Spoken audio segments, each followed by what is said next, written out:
Hey guys, Marissa at kitchentablestamper.com. Today in the craft social, we're playing coffee and a mystery card, and this week again I have a shortcut card sketch for us. I'm really having a good time making these card sketches for you and then making more samples. So this is the card that we're going to make today. This is the shortcut card sketch. You can get this printable PDF document from kitchentablestamper.com, and the link is in the description below. So you can see that for our shortcut card sketch, we need a card base that's 8.5 by 5.5 and scored at 4 1/4. I have basic black. And then we need 5 designer series paper or cardstock pieces that are 3/4 by 4.5 inches. So you can see we got those. I cut them all from designer series paper this time. Just love this new fall paper. It's kind of a fun new palette. It's called Rustic Harvest from Stampin Up. And it's got fun black and white patterns on one side and then awesome monochromatics on the other side, or multicolors on the other side. So you'll see those are the ones that I chose. that's my B layer, and then any shape of your choice, about 2.5 by 2.5. It could be a little bit bigger. This is where you really get to get creative and do what you like. I did Cajun Craze, and I cut it. I already did it ahead of time. I punched this ahead with the decorative circle punch. This is new to the Stampin' Up! Annual catalog. I love this shape. It's perfect for this sketch, but also just makes a nice layering. Then I've got a stitched rectangle here for my D. A D is any shape of your choice. So I decided to grab my stitched rectangles, and I did both the D shape, which is this 3 1/4 by 1 5/16 stitched rectangle. I did that from basic white, but I also grabbed a piece to line my card, and this is the second largest one from the stitched rectangles. This is 4 3/4 by 3 3/8. So those are my pieces and how they shortcut card sketch. Now let's go ahead and emboss the background of this card.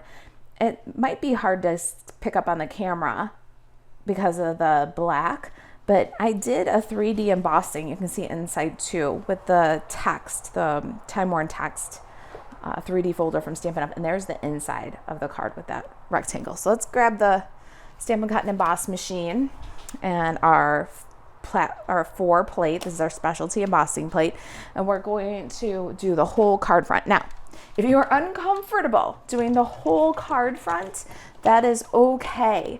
When you do the whole card front, you have to put the fold of your folder along the edge of your machine, which means that you could damage your folder if you're not extremely careful. So if you feel like you're not comfortable doing this technique, that is just fine. You can take a 4 by 5 1/4 piece of basic black cardstock, emboss it with your chosen pattern, and then adhere that to the front of the card. If you're going to do this method where you do the whole front, I love the way it looks, but I always say proceed with caution.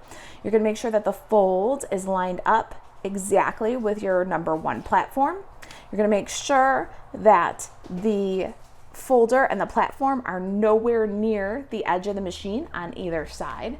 Then you'll pop number 4 over the top and crank cautiously, making sure that nothing scrapes on either edge of the machine while you're cranking. So you'll get a fabulous edge to edge time-worn texture that just really adds such a neat layer of intrigue to your card. All right, we've got that. Now let's adhere our designer series papers according to the sketch. I'm going to use some liquid glue.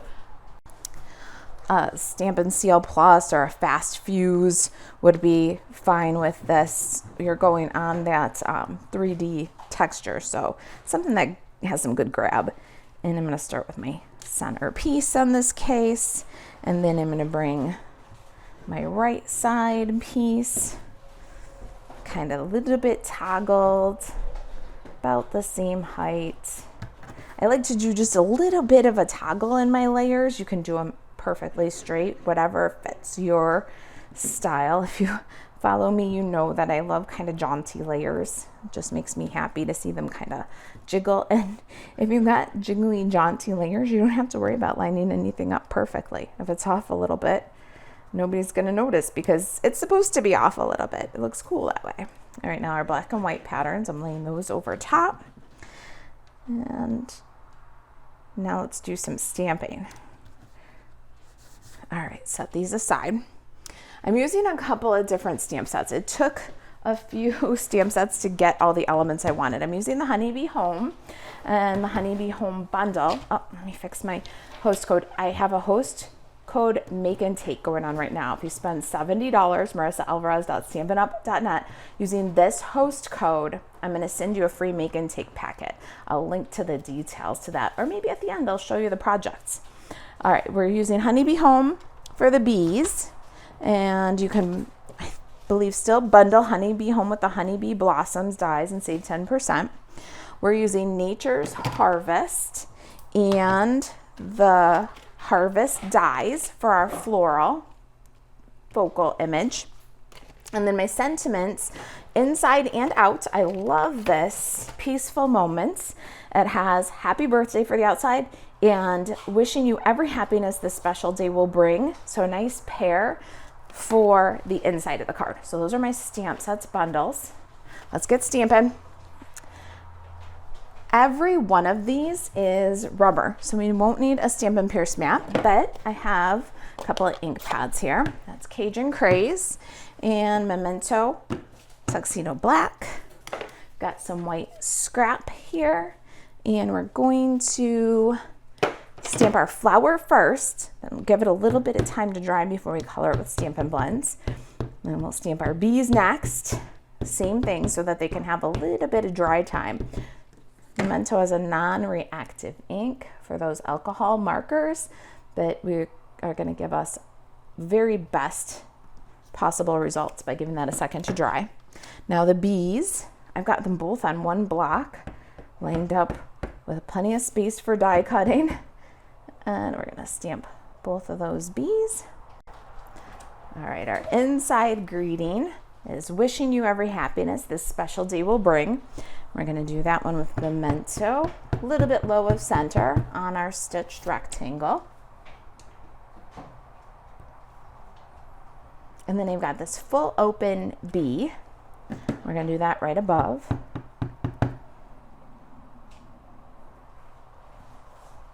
And there's our inside greetings. Now for outside, let's grab our little rectangle and happy birthday. We're going to stamp that well to the right of center on our smaller stitched rectangle. I love this mix of fonts. So pretty together. And lastly, we're going to need some grid paper here to protect our surface. I've got my Cajun Craze. I'm going to take this background from Nature's Harvest. It's the same stamp set as our Black-Eyed Susans or Coneflowers, I guess depending on how you color them. We're going to Cajun Craze on Cajun Craze, just add another layer of texture. So we've got that 3D embossed texture on the card base. We've got all the beautiful patterns from our designer series paper, and we're going to layer up one more bit of texture with this tone on tone stamping. Looks pretty good. All right, now let's clear away the ink pads and get some Stampin' Blends and color. So for my flower, I have Old Olive, Light and Dark Mossy Meadow. I have Daffodil Delight, Light and Dark, and then Dark Pumpkin Pie, and I think this one's Dark Cajun Craze. For my flower center, I'm using SU 300 in SU 500. These are from the skin tones that are in the annual catalog. And a little bit of light basic black. All right, so you can do as much or as little blending when you color as you like. Sometimes I keep it simple, and sometimes I have a little bit more fun with the different tones you can get by layering different colors. That's a nice thing about the Stampin' Blends is like this one, we have Daffodil Delight Light. We're gonna fill in the petals, and then we're gonna take Daffodil Delight Dark, going from the center of the flower down. We're just gonna flick, and you can see we're getting a great blend of yellow, darker to lighter. We've got some shadows at the base of the, or at the center of the flower. We've got some highlights at the ends of the petals. And that would be really good and artistic, right? Just using the pair. But I'm gonna bring in two different colors now. This is the pumpkin pie. It's dark pumpkin pie. We're gonna go over that Daffodil Delight Dark and flick from the center. Then I'm gonna use dark Cajun Craze. So it's okay to blend different colors with your Stampin' Blends. You don't have to just use the pairs, and you'll get some of those fun color variations, kind of like we see in nature. All right, so we've got our pumpkin pie and our Cajun Craze. Now we're gonna go back with our dark Daffodil Delight. We're gonna bring these together, these three different colors. We're gonna bring it together with our Daffodil Delight. So that's how we're gonna get these great flowers. Now I'm gonna do exactly that same process of the light and dark pair, and then the two different colors for the rest of our flower petals.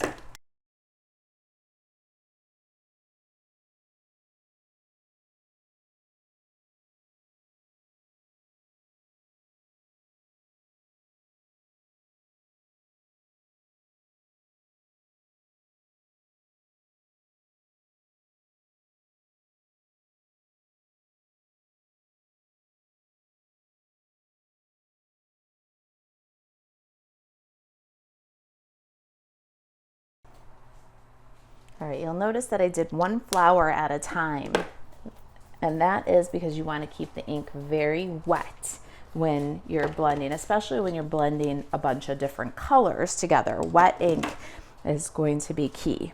Now we're going to do similar with our stems. We're going to use the light Old Olive and give kind of a base coat.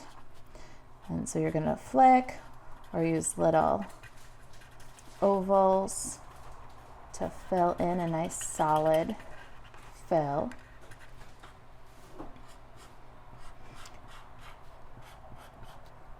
And these, I'm gonna do both at the same time for my base coat here,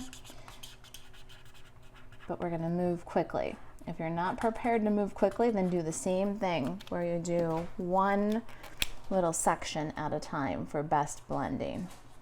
We're gonna go with the dark Old Olive and then just flick a little edge down the stem, keeping your shadow consistent as you go down, a little bit on the leaf.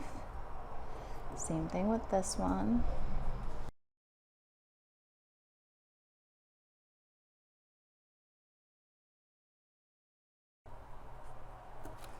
I'm gonna take my dark Mossy Meadow and just really do the extreme edge of any of the dark Old Olive. Just to add a little bit deeper shadow. Don't be afraid of the dark colors. They really do. They're the ones that add the most depth to your design. Once you got that, then you'll just go in with little circles, blend the darker greens into the lighter green. And I will skip around from all of these, laying new ink over and then go back and even do a little bit more blending, keeping the ink wet by skipping from leaf to leaf. There we go.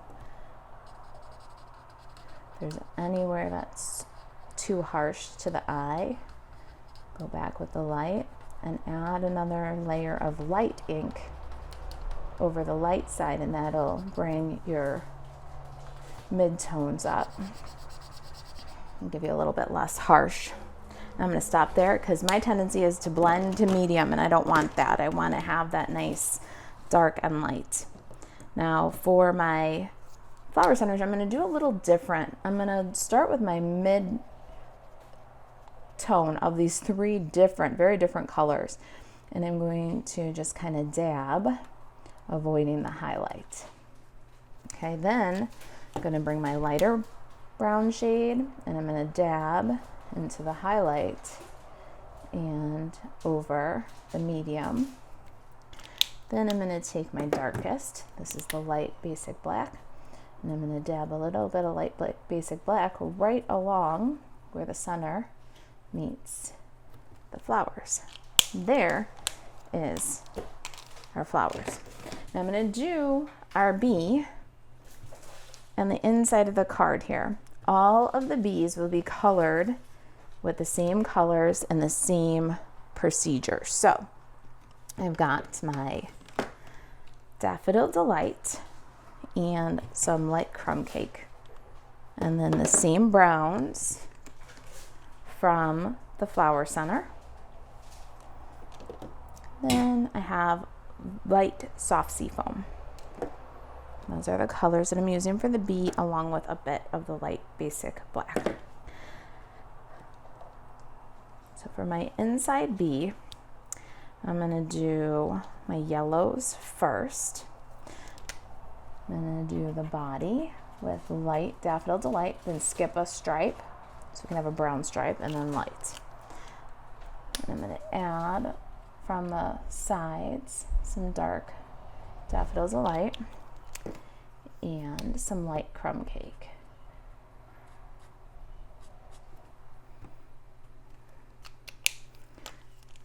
Then for the brown stripes and the head, I'll start with the lighter brown here. And then bring my darker brown along the sides, like we did where we did the dark Daffodil Delight. We're going to continue that line with the darker brown.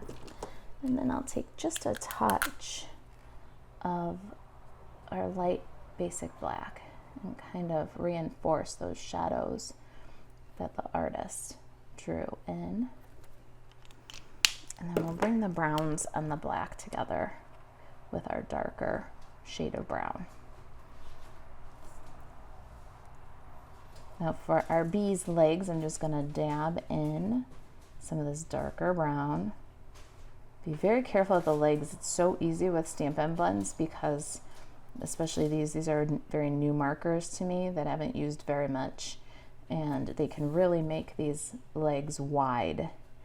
If you're not comfortable with a super light touch, you can grab a Stampin' Right marker here and fill in these little legs. They don't tend to spread quite as much. I'm gonna go back to my bee and just dab his eyes a little bit with the black, and the legs coming up from the body, dab with a little black. Wings are gonna have a little sea foam along the bottom, just so that they have some depth and dimension and don't look like we forgot to color them. Last, we're gonna grab a little wink of Stella, and we're gonna go over those wings and add a little sparkle. Now I'm going to do exactly the same colors for my other two bees.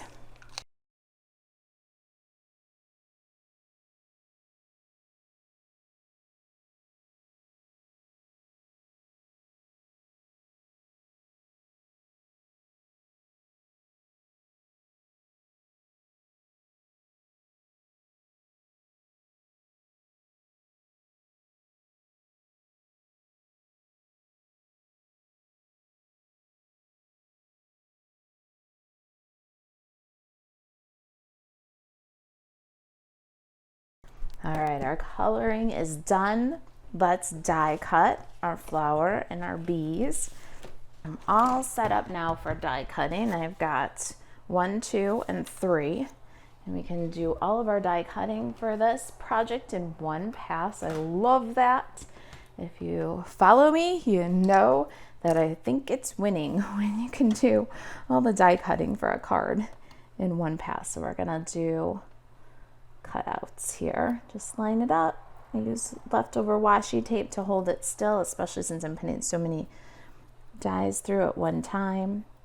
These little bees from Honeybee Home really make the most perfect embellishment for any floral card. So the Honeybee Home bundle makes every floral bundle you already have new and fresh again by adding bumblebees to the mix. So this has been a very favorite bundle for me, and I love the way the art works with the Nature's Harvest and a Quiet Meadow stamp set. So those two are kind of sister sets, and they really look great all together. But any floral stamp set that you have in your collection is gonna look new and fresh when you add little bumblebees around it. And the Honeybee Home is still available as a bundle, and so is Nature's Harvest. All right, let's bring our sample in, our card in, and let's get gluing. I'm gonna do the liner inside the card and just center it up. Isn't that pretty to bring the bee from the inside or from the outside to the inside? I really love that. And then we're going to adhere happy birthday, a little bit of liquid glue to our beautiful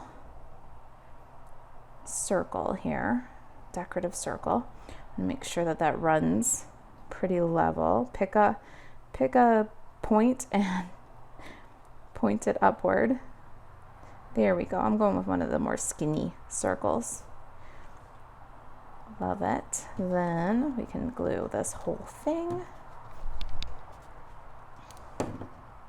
Got some mini dimensionals here. I love the minis. It makes it so easy to add things like this without cutting up a whole bunch of regular sized ones. So we're just going to add one on each of the flowers and on each of the wider leaves. Maybe 5 or 6 is sufficient, even with all that detail. And then one on each of my bees. And everything's sticky. Let's go ahead and arrange.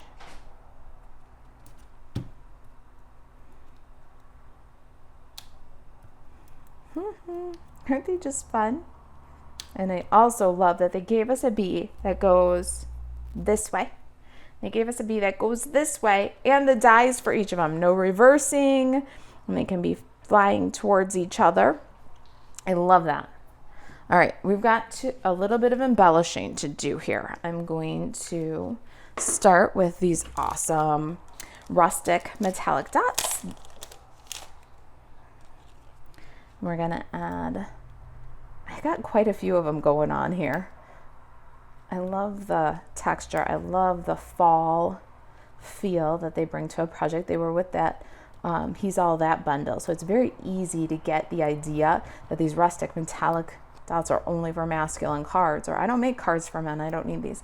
These are beautiful for fall, and they're a beautiful neutral color. I've got some black and white gingham here with all of its black and white patterns. I was just begging to have a little bit of black and white gingham ribbon. I think the gingham style and then the black and white color combination is just the perfect ribbon for this. Tie a tiny bow, and then we snip it right off the spool, so there's no waste on this end. Tie with it still attached to the spool. And then when you fix the angle on the other end, that's all the ribbon that you throw away, which is really important when you are using this beautiful quality Stampin' Up! Ribbon. You don't want this to go in the garbage. The less that you throw out, the better. I'm gonna put a mini glue dot on the knot. Add that at the bottom of our sprigs. And then the last little touch, like we did on the inside, bee wings. We're going to add some Wink of Stella on our bees on the outside here. All right, you guys, that's it. I hope that you enjoyed this card.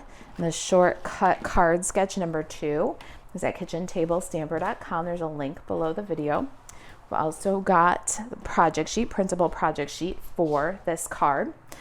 To order Stampin' Up! Supplies, buzz over to marisaAlvarez.stampinup.net, click shop, and then use the host code. My host code offer is good through September 18th.